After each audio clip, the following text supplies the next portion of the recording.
சில சமயம் சரியான பாதையில் எடுத்து வைக்கும் சிறு அடி கூட மிகப்பெரிய அடியாக அமையக்கூடும்.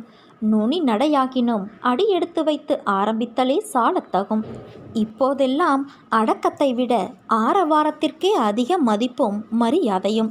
சத்தமின்றி இருந்தால் சமுத்திரத்தை கூட குட்டை என்று சொல்லும் உலகம் இது. கண்ணாடியில் இருக்கும் அழுக்கு எப்படி நம் முகத்திற்கு சொந்தமில்லையோ அதை போல நம்மை பற்றிய மற்றவரின் எண்ணமும் சிந்தனையும் நமக்கு சொந்தமில்லை. ஏமாற்றங்களை யாரும் எதிர்பார்ப்பது இல்லை. எதிர்பார்ப்புகள்தான் ஏமாற்றங்களாகின்றன. கடமையை செய்பவனுக்கு கடமை இருந்து கொண்டே இருக்கும். கவலைப்படுபவனுக்கு கவலை இருந்து கொண்டே இருக்கும். வாழ்க்கையை வாழ்பவருக்கே வழி தரும்.